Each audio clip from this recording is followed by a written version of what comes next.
Il était un homme qui avait 2 épouses. Chacune d'elles avait une fille. À la fille qu'une des femmes mourut et laissa sa fille. Les 2 filles avaient le même nom.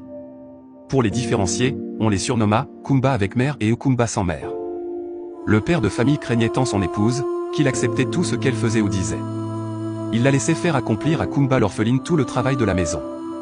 Un jour, en lavant la vaisselle, Kumba l'orpheline oublia de laver une cuillère en bois et sa marâtre, furieuse, l'envoya la laver à la mère de Ndayan. Kumba, en pleurs, prit le chemin. Elle marcha durant 2 jours et 2 nuits.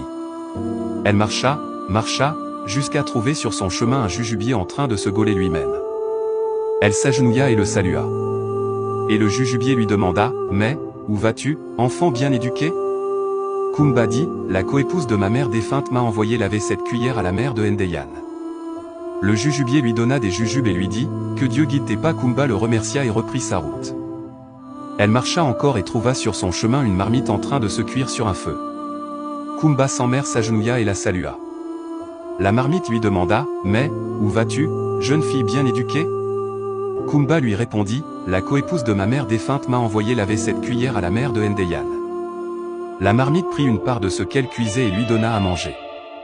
Elle lui dit, « Que Dieu guide tes pas. » Après avoir bien mangé, elle la remercia et reprit sa route.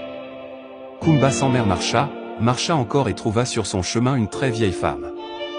Elle n'avait qu'une jambe, un bras, un œil, une oreille, un doigt. Kumba l'orpheline s'agenouilla et la salua. La vieille femme lui demanda, « Mais ma petite fille, où vas-tu ?»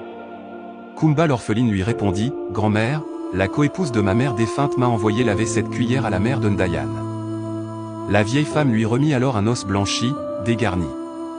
Kumba ne dit rien, elle le prit et le mit dans la marmite qui s'emplit aussitôt de viande. Elle lui remit encore un grain de mil, Kumba le plaça dans un mortier. Elle pila, le mortier s'emplit de couscous. Elle le prit et le mit dans la marmite, elles le mangèrent. Jusqu'à ce que la vieille femme lui dise, « Kumba, viens maintenant faire la vaisselle sans oublier ta cuillère, avant qu'il ne fasse complètement nuit. » Quand Kumba eut fini, la vieille femme lui remit une petite aiguille et une autre plus grosse, et elle lui dit, « Va te coucher maintenant sous le lit, car tous mes enfants sont des animaux sauvages.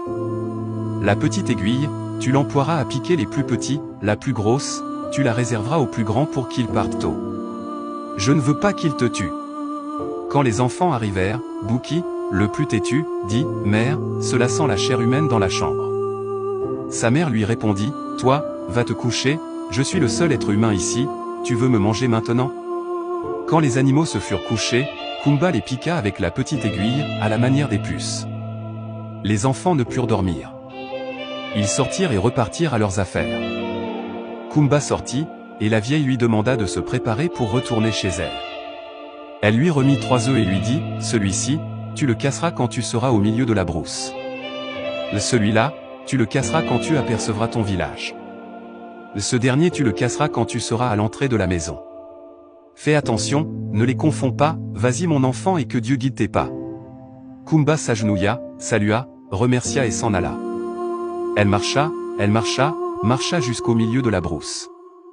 Elle cassa le premier œuf. Des cavaliers armés en sortirent. Kumba se remit à marcher encore, et cassa le deuxième œuf. Des lions et des panthères en sortirent. Les cavaliers les tuèrent. Kumba marcha. Avant de pénétrer dans le village, elle cassa le dernier œuf, de nombreux esclaves, battant des tam-tams en sortirent et d'autres chargés de sacs d'argent, d'or, et aussi de nombreux béhufs. Quand elle entra dans le village, Kumba avait un air royal. Tout le monde était dehors pour la contempler. Si tu as aimé l'histoire de Kumba, d'autres récits encore plus fous arrivent. Clique sur s'abonner, liker et partager, cela ne tue pas.